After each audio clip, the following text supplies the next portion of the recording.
Mesdames et messieurs, bonjour et bienvenue sur STRL TV. Alors que les chiffres des cas Covid semblaient, sinon baisser, tout au moins se stabiliser fin janvier, il semblerait que nous nous dirigions vers une troisième vague. N'est-ce pas, Yvan ? Apparemment, c'est tout l'enjeu d'un confinement futur ou pas du département. Bonjour messieurs, bonjour monsieur Limousi, directeur de l'hôpital Bonnet de Fréjus-Saint-Raphaël. Bonjour docteur Morin.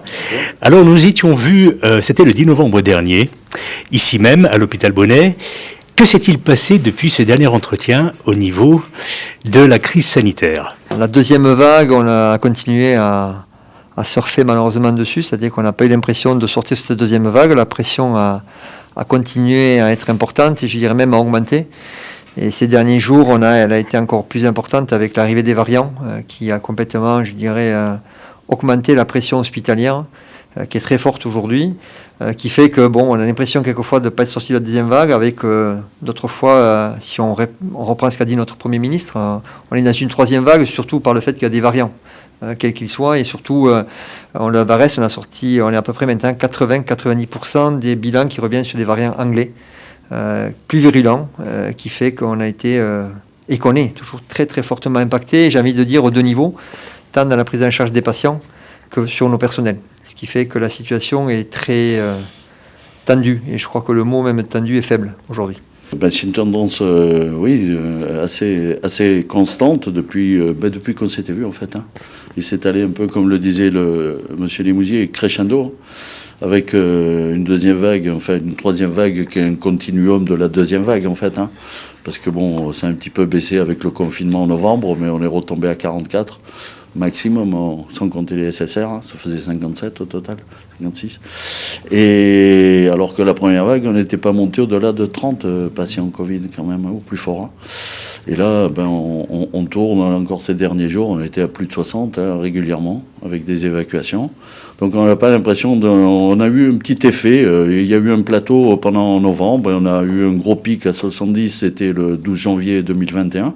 Juste après la reprise des fêtes, on s'y attendait. On savait qu'après après la période des fêtes, il y a eu une espèce de trêve des confiseurs, mais ça n'a pas été la trêve du virus par contre. Et il a continué à croître, et notamment, comme le rappelait monsieur le directeur, on est très impacté par le variant anglais, 80-90, qui a une morbidité, donc une atteinte plus sévère, une contagiosité plus importante. Et tout ça font qu'il y a une charge et une pression hospitalière très importante. On avait, je crois, de mémoire, sur la première vague, sur l'ensemble de l'année 2020, 8 personnels touchés, contaminés. Là, on en a beaucoup plus. Une très forte pression, une forte contamination des personnels, des médecins, des soignants, des infirmières, qui avaient déjà fait une première crise Covid, qui ont rattrapé le variant derrière. Donc ça impacte fortement les services en fait, dans l'activité. Et bien entendu, on voit que c'est très délétère, avec des décès plus importants. Puisqu'en 2 mois, je pense qu'on peut le dire, 2 mois et demi, on a eu plus de décès que l'ensemble de l'année 2020 quand même. Avec des gros secteurs comme la pneumo qui sont très impactés, gériatrie, seconde, je les classe un petit peu, c'est pas un classement, les urgences, mais c'est en nombre de passages aussi, la réa bien sûr, en nombre de séjours, mais on sait que les séjours sont beaucoup plus longs, donc ça fait beaucoup de journées là, au bout du compte. Et là aussi, avec des saturations et des lits qui sont bloqués par les patients, d'où certaines évacuations. Mais je pense que monsieur le directeur, plus précisément, on a dû évacuer vers l'Occitanie. Je crois qu'il y avait une page dans le journal le quotidien du jour, vers l'Occitanie, parce qu'on était trop tendu en réa, sachant qu'on s'était déjà mis par anticipation avec l'ARS au niveau 5, c'est-à-dire avec des programmations et lits capacitaires maximum de réa, puisqu'on est monté à 16. Donc on a régulièrement 12 lits de réa Covid plein, plus les 4 lits de conventionnels, parce qu'on est obligé de prendre en charge des pathologies classiques conventionnelles, accident de la route, infarctus sévère du myocarde, AVC sévère, donc sur seulement 4 lits. Ça entraîne des nécessités aussi de turnover, de libérer des lits qui sont importants, ce qui use en fait beaucoup. Ça fatigue beaucoup, et je pense que l'ensemble, on essaye de tenir la charge, mais là, un an, ça commence à faire, avec depuis qu'on s'était vu, justement, il n'y a pas eu de répit. Monsieur Limousi, oui. Docteur Morin, on parle clairement d'une troisième vague. Est-ce que, selon vous, il y a un risque de reconfinement ? Ou est-ce que ce serait souhaitable ? Ou est-ce qu'il y a un risque ? Est-ce que c'est le risque ou souhaité ? L'ARS, en tout cas en termes régional, mais au niveau national aussi, suit des indicateurs précis, qui sont le taux d'incidence. Et en termes de taux d'incidence, on est un des départements les plus élevés après le 0,6 et le 13 aussi peut-être au niveau de la région PACA. Donc on a dépassé les 250 qui sont le cut-off de crise, on est à plus de 334. Donc c'est un premier indicateur qui montrerait une pression particulière. Et le deuxième indicateur, c'est la pression hospitalière dont on parlait, qui est forte, mais surtout forte en réanimation. Et comme l'exprimait le docteur Morin, monsieur Demestière, qui est le directeur général de l'ARS, avait souhaité passer un palier 4 renforcé. Donc pour nous, la traduction, c'était 14 lits de réa. Et de suite, on est passé à 16 lits de réa, qui correspond au palier 5 qu'a déclenché aussi le directeur de l'ARS vendredi dernier. Et ça montre une pression très forte sur nos lits de soins critiques. Et le Var-Est a une particularité d'avoir peu de lits de soins critiques. Donc c'est sûr, si je reste en toute modestie sur ces deux indicateurs, le reconfinement semblerait nécessaire. Après, c'est vrai que là, je vous passe, c'est le directeur d'hôpital qui vous parle et le citoyen. Après, il est vrai que nos autorités, qu'elles soient de tutelle ou autres, ont aussi une vision qui peut être plus économique et aussi sociale, parce que ce qu'on vous a exprimé avec le docteur Morin, c'est tout ce qu'on ressent en termes d'impact physique, de maladie et tout, mais nos propres psychiatres nous alertent aussi sur des problématiques psychologiques et psychiatriques qui nous amènent à avoir des patients. Et c'est aussi le double effet qui se coule de ce virus aussi sur la population. Donc c'est vrai qu'en termes hospitaliers, et je pense que M. Morin sera d'accord avec moi, on sentirait un besoin de reconfinement. Maintenant, c'est vrai qu'on n'a pas la main sur les aspects économiques et sociaux. Je sais que le confinement, c'est dramatique pour la population, pour tout le monde. On en a tous assez. Tous assez, c'est très difficile. Les problèmes psychiatriques, les gens qui savent plus, qui n'ont plus de direction, on ne parle pas des directives, qui peuvent surprendre et qui sont un peu dans tous les sens. Mais on a besoin d'autres choses, on a besoin d'autres choses. Moi, j'ai demandé, je vous le dis, à ce que l'ARS nous confine vendredi dernier. Confine notre partie, le Var, finalement. Parce que... Mais c'était égoïste, je veux dire. C'était pour soulager la pression hospitalière. Parce que là, on arrive à un point de saturation, en fait. Et voilà, et on voit que nos unités, il y a des gens qui reviennent tous les jours, Et c'est pas des astreintes, c'est des journées complètes. Ça demande le Covid, ça demande une très grosse présence. Parce que si je vous suis bien, docteur, aujourd'hui, on est au maximum de lits de réanimation. Totalement. Mais il n'y a pas que la réa, il y a la pneumologie, comme je vous le disais, qui a fait plus de 43% des séjours à elle seule. Et dans cette pneumo, on a réussi par notre expertise, une manière de travailler, à monter une unité de soins intensifs pneumo, avec des patients qui ont des respirateurs à haut débit, des hautes doses, 5 lits on a, et pour éviter justement les passages en réa, voire les récupérer à la sortie, mais pour éviter justement, parce que la réa, on ne peut plus, elle est quasiment saturée à plus de 92%. Le taux effectif donné de l'ARS, il est très proche de ce que vous disiez, c'est 348 aujourd'hui. 348. On est 407 sur les Alpes-Maritimes. Mais on le dit, on manque de lits de réa sur le Var-Est. Ça, c'est déjà une première chose, c'est un point important qu'a dit le directeur. On manque de lits de réa. Donc, de toute façon, les crises sanitaires, il va y en avoir d'autres. En tout cas, celle-là, elle dure. Donc, il faut pérenniser des lits de réa supplémentaires sur le Var-Est pour qu'on soit à l'équilibre par rapport au Var-Ouest. Mais le Var-Ouest a une très forte pression. Et si vous voulez, on comprend mal qu'on confine le territoire niçois, par exemple, même s'ils ont un taux d'incidence un peu au-dessus, et qu'on confine pas la proximité un peu ici. Les TGV de Toulon, de ce qui arrivait tout sur Toulon, étaient bondés de Parisiens. Parisiens. On a vu ce que ça a donné cet été sur le golfe de Saint-Tropez. On a eu des clusters de partout, et qu'on a dû gérer en direction commune. Les 06, je veux dire, ils réservent les hôtels le week-end sur le Var, et on est à côté. Et tout ça, voilà. C'est un peu de cette logique. Le but est de diminuer la pression de soins, la pression hospitalière, parce qu'on a un afflux tel avec le variant qu'on est un peu limite. Comme l'a dit le docteur Morin, pour monter les 16 lits de réa, à un moment, on a dû fermer des salles de bloc pour récupérer des compétences, parce que c'est ça qu'il faut dire, on a des compétences d'anesthésiste, d'IAD, d'IDE, mais le message qu'on a porté tous les deux, c'est qu'on ne déprogramme pas pour déprogrammer. C'est-à-dire que qui dit déprogrammation dit on récupère des ressources. Et donc tant qu'on peut garder des salles de bloc ouvertes, et c'est ce qu'on a fait, on a déprogrammé pour à peu près 20-30%, ça nous permet de prendre en charge des patients pour justement éviter, tant qu'on peut le faire, de déprogrammer et de reporter les opérations avec un risque de perte de chance. Et ça, c'était aussi un message porté par l'ARS, de faire au mieux. Et donc, il y a des activités qui sont sanctuarisées. Je pense que tout ce qui est carcinologie sont prises en charge, parce que là, il y a vraiment un risque de perte de chance. Et à l'inverse, on déprogramme des opérations qui sont plus à chirurgie esthétique, des choses qui peuvent être reportées dans le temps. Et c'est une équation qui devient de plus en plus difficile. C'est ça qu'il faut dire et qu'on étudie presque à chaque cellule de crise, parce qu'on en a 2 par semaine, pour voir justement de tenir ce cap de soigner le Covid, mais ne pas oublier les patients qui sont non Covid. C'est aussi notre rôle hospitalier, mais c'est une équation très très difficile à tenir. Et je tiens à le dire pour appuyer là-dessus que les personnels sont à saturation. C'est d'ailleurs un discours que j'ai porté à l'ARS et que l'ARS entend. Ils en sont bien conscients. On est accompagné aussi au niveau national par des aides, par des heures sup et tout ça. Mais aujourd'hui, au-delà de l'aspect financier, nos personnels ont besoin de repos. Et on espère que la vaccination se permettra de voir la lumière au bout du tunnel pour que les équipes puissent se reposer. Parce que là, on est vraiment en limite. De la tension, comme le disait tout à l'heure, qui n'est pas descendue depuis des mois. Cette pression Covid, elle cache aussi un autre enjeu de santé qui est majeur. Ce matin, j'entendais, il y a 2 300 000 séjours qui n'ont pas été effectués sur l'année dernière, en global. Ça veut dire que, hors Covid, ça veut dire qu'il y a 2 300 000 personnes qui n'ont pas été prises en charge correctement comme elles auraient dû l'être. Et quand on arrive sur des pathologies comme les cancers ou les problèmes cardiovasculaires ou les AVC, des choses comme ça, c'est une perte de chance majeure. C'est-à-dire que ce Covid, il va y avoir une crise et il va y avoir le deuxième effet, c'est de l'impact de cette crise sur la prise en charge normale des patients, qui risque d'être dramatique en fait.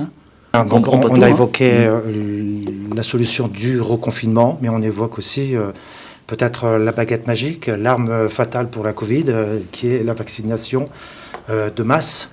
L'objectif serait d'atteindre 16 000 vaccinations jour en mars sur la région PACA. Est-ce que ça vous semble réalisable? Est-ce qu'il n'y a pas un risque de pénurie de vaccins? On parle de la reprise de l'AstraZeneca. Est-ce qu'il n'y a pas un risque de pénurie? Est-ce que la vaccination de masse est possible? Ensuite, par rapport aux vaccinations qui ont déjà été pratiquées, est-ce que vous notez, vous, en tant que professionnel de santé, un impact positif? J'ai été le premier à vacciner sur le secteur Fréjus-Saint-Raphaël, à l'hôpital, sur l'hôpital, puisqu'on a mis un centre de vaccination qui est très opérant. On a vacciné beaucoup de personnel, c'était l'orientation initiale. On a pris en charge aussi des patients avec des polypathologies, des choses comme ça. Nous, la vaccination, on est à fond, On est à fond. Le vaccination de masse, c'est possible si on met les moyens. Et si on a les doses, C'est ça le truc, parce que là, l'AstraZeneca, un coup plus de 65, un coup moins de 65, on n'y comprend plus rien. Et ça interroge. Et bon, le Pfizer, on y croit, mais bon, est-ce que c'est miracle? Vous vous rappelez, quand vous étiez venus, ils venaient de sortir les premières études du Pfizer et Moderna, 95-86. On y croyait, là, ce jour-là, on s'est dit, on va s'en sortir. On voit que c'est un peu compliqué. Nous, on est prêts à vacciner. Je pense que les pompiers, les pharmaciens et tout ça, on est prêts à vacciner. Il faudra des doses. Quand j'entends qu'un médecin reçoit un flacon, en libéral, un flacon pour 10 doses au compte-gouttes, je ne sais pas si on les aura. L'approvisionnement est difficile, la distribution est difficile. Le Pfizer, vous le savez, c'est techniquement très compliqué. Le Moderna, ça l'est un petit peu moins. Mais l'AstraZeneca, c'est simple en apparence, puisqu'on a des températures. Voilà, on attend d'autres vaccins, mais on est très dépendant de l'Union européenne. Des délivrances. Là, je vois que Pfizer se prend la tête avec BioNTech alors qu'ils étaient associés pour faire que les vaccins. Donc, c'est compliqué. Il y a des doses qui n'arrivent pas ou qui partent vers d'autres pays ou des diminutions de production. Nous, on est prêts à vacciner. Au plus on peut vacciner avec des vaccins sûrs, on sera partant. Mais de tout le monde en France, tous les soignants. Ouais, je pense qu'il faut donner quand même un message positif à la population. Et c'est ce que fait le docteur Morin, c'est que quand même il y a une accélération. Et on y a répondu d'ailleurs parce qu'on vaccine maintenant, alors, pas totalement comme dirait le président jour et nuit, mais en tout cas tous les jours. Même notre centre s'est organisé pour vacciner le week-end, samedi, dimanche, donc on est ouvert en permanence. On suit les recommandations de l'ARS, mais c'est vrai que la difficulté, ça a été cette communication sur l'AstraZeneca qui a inquiété un peu tout le monde, nos propres personnels d'ailleurs, et pourtant qui sont a priori des gens un peu éclairés. Donc maintenant, c'est bien, le message s'est un peu clarifié, on va sur le Pfizer, on ouvre au maximum et on peut de plus en plus ouvrir la vaccination. Et je crois que c'est ça, et par rapport à votre question, je crois qu'on se met tous en ordre de bataille sans jeu de mots, et surtout il faut ouvrir au maximum maximum à tous les professionnels de santé. Parce qu'aujourd'hui, malgré tout, et moi je suis attentif à un équilibre, c'est qu'on essaie de pas déshabiller Pierre pour habiller Paul. Et aujourd'hui, notamment les infirmières sont des compétences très recherchées. Et aujourd'hui, pour moi, en tout cas, en termes de directeur d'hôpital, je préfère les avoir au lit des patients Covid ou non Covid. Après, il y a d'autres personnels qui sont très bien formés. Je pense aux sages-femmes, à d'autres personnels de santé qui pourront très bien vacciner. Mais en tout cas, le message, on le porte tous les deux depuis le début. Il faut vacciner, il faut y aller. Et on voit bien que ça sera une défense pour les patients, ça sera une défense aussi pour nos propres personnels et comme on dit aussi pour leur famille. Et donc, au bout d'un moment, on entraînera une immunité collective et c'est ça qu'il faut avoir. Et on le voit bien malgré tout, dès que des agents sont vaccinés, même s'ils l'attrapent, ils l'attrapent moins. Donc voilà, il faut y aller. En tout cas, ça ne se discute plus. Voilà. Après, comme l'a dit M. Morin, et comme on est tous en difficulté, c'est l'arrivée des doses. Et quand je dis ça, c'est l'ARS aussi, quelquefois, est en difficulté, parce que l'ARS est sur notre même fil. Voilà. Mais du moment où on a les doses, on y va, on y croit. Au niveau des personnels soignants, vous les estimez à quel pourcentage les gens qui ont été vaccinés? Chez nous, je peux vous donner les chiffres à peu près. On a vacciné à peu près 730 à 740 professionnels, c'est-à-dire qu'on dépasse les 45%. Et c'est un très bon chiffre, entre guillemets. Alors, on aimerait beaucoup plus tous, mais si je vous compare avec la grippe l'année dernière, on a fait royalement 30%. Donc on voit bien la démarche. Et on est encore, on va dire, encore au début. Ah oui, parce que là, depuis que le message a été clarifié au niveau national par la HAS et par le ministère et par l'ARS, qu'on va au Pfizer, on a de nouveau ça des demandes. C'est vrai qu'il y a eu un blocage des personnels sur l'AstraZeneca. Bon, on ne va pas y revenir. Oui. Mais depuis qu'on réouvre sur le Pfizer, ça y est, on a de nouveau des agents qui y reviennent. Donc ça, c'est très positif. Voilà, il faut qu'on aille vers cette immunité collective. On parlait de 10 millions en mars, là, 17 millions en avril. Voilà. Eric Homme, que j'apprécie beaucoup, qui est professeur à la Salpêtrière, Treyer, infectiologue, est très réfléchi, une vision. C'était le premier à alerter notre ministre Olivier Véran et en présence de M. Macron, d'ailleurs sans masque, que le virus allait venir en France comme il était présent en Italie. Vous voyez, ces choses-là, et il disait récemment, pour avoir une immunité collective, on disait il faut 70% à peu près de la population, soit par le vaccin, soit par le fait que le virus a circulé, les patients malades ou les positifs qui l'ont contracté, qui n'ont pas développé la maladie. Voilà. On peut y arriver. C'est vrai qu'il faut, il faut des vaccinations de masse, des doses. Il faut y aller. Il faut essayer de gagner du temps parce que ça va nous soulager. Alors c'est vrai que le confinement, c'est une mesure qui est nulle, quoi, finalement, dans l'absolu. On empêche les gens de faire des choses. C'est une mesure par défaut et par dépit, je dirais. On est loin de certains pays qui ont énormément vacciné. Les États-Unis, Joe Biden, il annonce le 4 juillet, la fête nationale, tous ces barbecues. On verra, mais on a envie aussi, nous, de cette échéance. Pourquoi pas le 14 juillet, tous devant nos barbecues et tout ça. Mais il faut que le variant diminue, que la pression virale diminue, qu'il y ait beaucoup plus de vaccination pour qu'on ait un autre objectif, quoi. Je veux dire, et c'est ça aux gens, il faut leur donner une vision au long terme. Comme on dit souvent en foot, les Français sont tous des sélectionneurs, mais c'est pareil pour les ministres, on a tendance à critiquer. Mais la difficulté pour les ministres, pour les ARS, et quelquefois pour moi en tant que directeur d'hôpital, c'est de donner du sens et de la certitude. Aujourd'hui, on a beaucoup d'incertitudes sur les sujets, on les a eu sur les variants, on l'a eu sur les vaccins. Et ça, c'est vrai que quand on n'arrive pas à donner du sens aux gens, les gens, ils ne sont pas bien. Et après, la parole publique devient difficile. Je le vois même moi en tant que directeur, quelquefois pour passer des messages à nos agents, pour essayer de redonner, de mobiliser, ça devient de plus en plus difficile. Dans les cellules de crise, on a toujours appris à gérer une crise 1, 2, 3 jours. On ne nous a jamais appris à gérer une crise d'1 an. Je crois que tous ceux, on pourra dire on y a été, on l'a fait, et je pense qu'on ne l'a pas fait trop mal. Mais voilà, c'est cette difficulté, je crois qu'encore une fois, je ne fais pas de politique quand je dis ça, parce que j'ai aucune action, mais je crois que c'est difficile pour l'exécutif, c'est difficile pour l'ARS, c'est difficile pour nous, parce qu'on n'a pas toujours les éléments, les équations, et surtout de ce qui va arriver. Voilà. Et donc je crois que ce qui a été notre force globale, malgré tout, c'est notre plasticité, et notre capacité à répondre régulièrement et à s'adapter. C'est pour ça qu'on fait pour revenir au local, on fait 2 cellules de crise par semaine, quelquefois plus, quelquefois c'est quotidien, pour adapter la réponse. Mais c'est vrai que c'est ça qui est difficile pour les gens, je crois. Et souvent, moi, j'entends les gens qui parlent à la télé, c'est ça, de dire on ne sait pas, on n'a pas de vision. Je ne sais pas qui c'est qu'on a aujourd'hui. C'est pour ça que je mets un bémol quelquefois sur les crises. C'est plus facile de critiquer que de prendre des décisions. J'ai noté que vous recevez régulièrement des messages de remerciements qui mettent à l'honneur tous les professionnels de la santé investis dans la crise.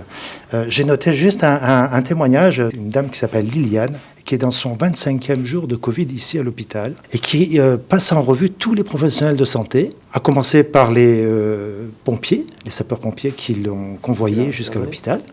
Et d'ailleurs, j'en profite parce que une dame posait la question, est-ce qu'un pompier est un professionnel de santé? Nous, en tout cas, on les vit comme tels, parce que c'est eux qui nous amènent les patients, ils sont un peu près d'eux. Et d'ailleurs, dans la démarche de vaccination, pour reboucler un peu tous les sujets, ils faisaient partie, pour nous, des professionnels de santé à qui on proposait la vaccination. Donc, c'est nos collègues de travail, quelque part, c'est souvent un des premiers maillons de la chaîne. Donc ils interviennent aussi dans le processus de vaccination, complètement. Tout à fait. Des personnels prioritaires pour la vaccination. On ne reviendra pas sur les applaudissements de 20 heures du premier confinement, qui, à mon sens, n'ont pas servi à grand-chose. Enfin, moi, j'ai l'impression que ça n'a pas trop évolué. Mais donc, cette liane remercie tout le monde, tous les professionnels de santé, y compris, j'ai envie de dire, le petit jeune qui vient vérifier son oxygène tous les jours dans sa chambre. Et donc, elle passe vraiment en revue les pompiers, les médecins, évidemment, tous les infirmiers, infirmières, les aides-soignantes, etc. Je trouve que c'est un beau message quand même qu'on voit sur les réseaux sociaux et notamment sur la page Facebook du centre hospitalier intercommunal.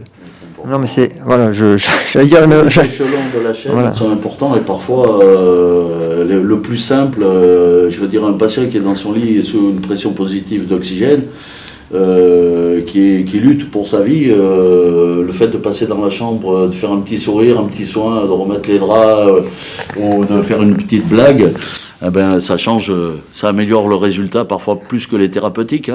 Voilà, le moral et d'être entouré, de sentir que l'hôpital, c'est aussi un peu une maison où on essaye de sauver les gens et d'être au mieux. C'est ça qu'il faut remercier aussi l'ensemble des soignants, même s'il n'y a plus les applaudissements, c'est important. On ne demande pas des applaudissements, mais ces messages-là, ça fait toujours plaisir parce qu'on voit que même une petite attention, c'est bien perçu par les personnes.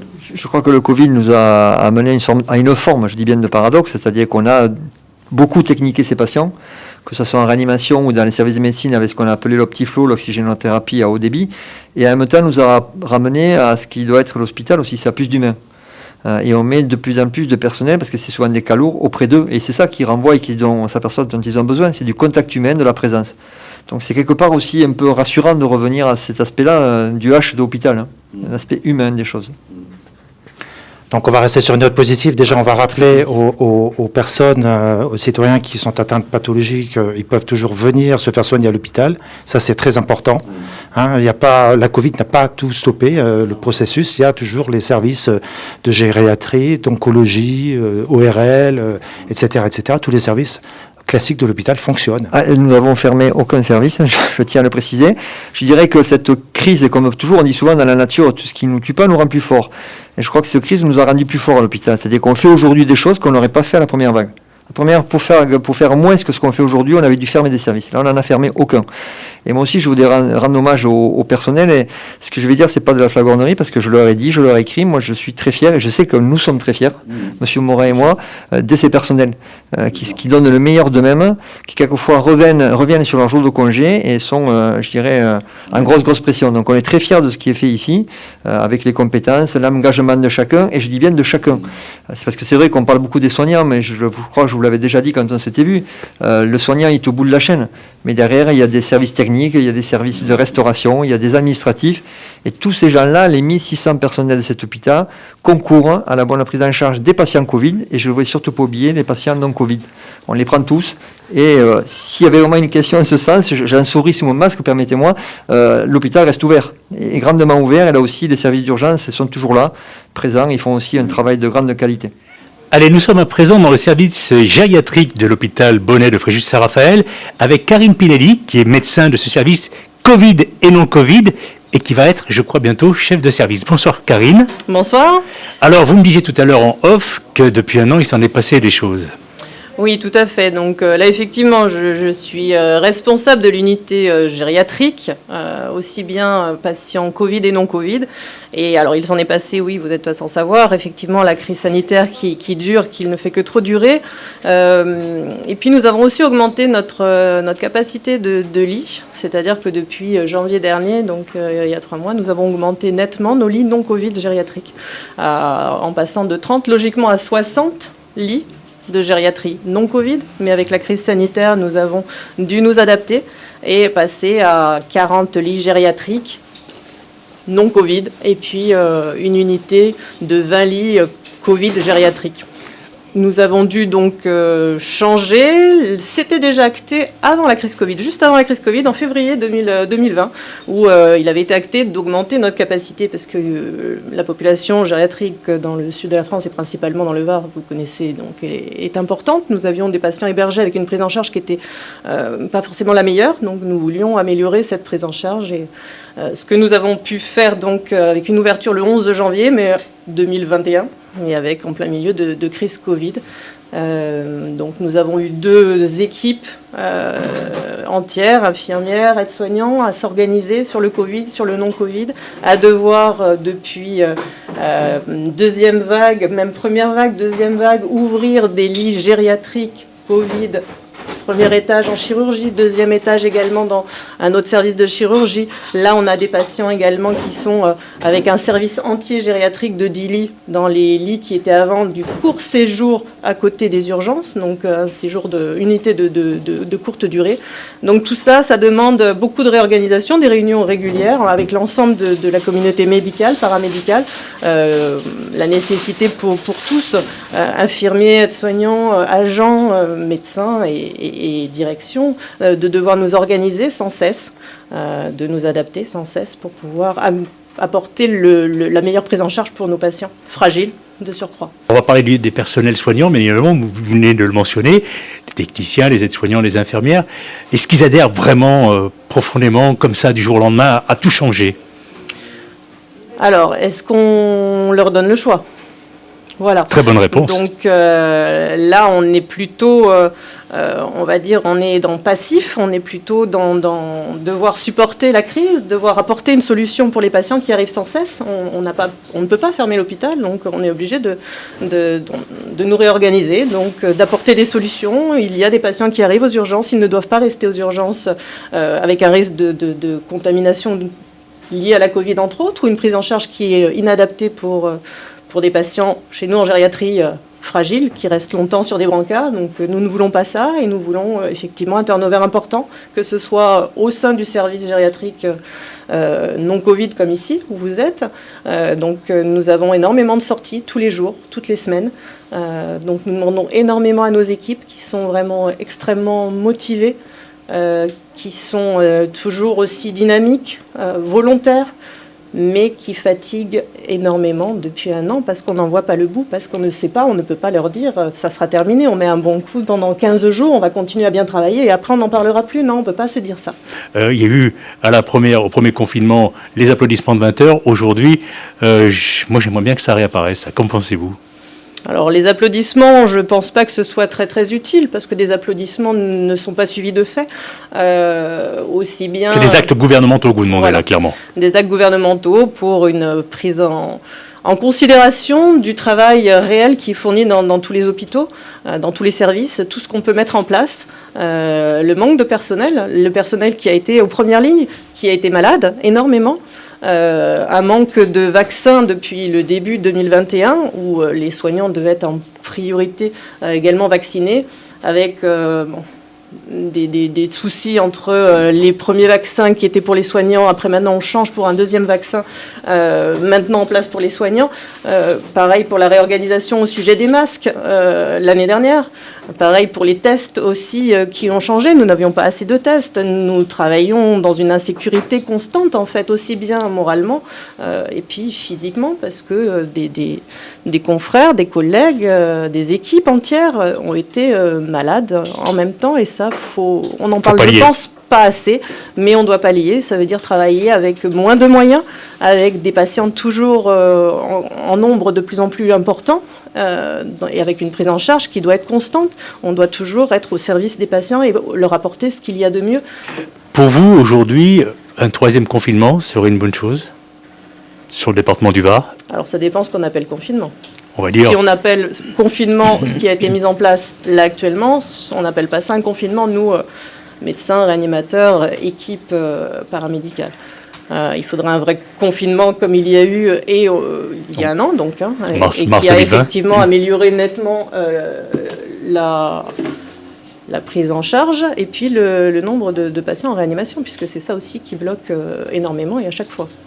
Sauf que nous avons une population qui est quand même différente là actuellement. Nous avons toujours des patients âgés fragiles qui présentent une pathologie de plus en plus lourde, même non Covid, mais qui ont en plus parfois un problème d'infection par la Covid, et des patients de plus en plus jeunes qui arrivent en réanimation. Et ça c'est nouveau. Ça c'est nouveau depuis le variant, on va dire, anglais. Oui, depuis. Eh bien Yvan, le moral n'est pas forcément à la hausse. Ah ben non, il n'est pas à la hausse, le bout du tunnel, c'est pas pour aujourd'hui. Mais enfin, moi j'ai noté un point, Christian, c'est le personnel soignant. Personnel soignant qui est vraiment au rendez-vous. Oui, c'est la note positive de ce reportage. On a vraiment noté que le personnel soignant était là, présent, pour prendre soin de nous tous.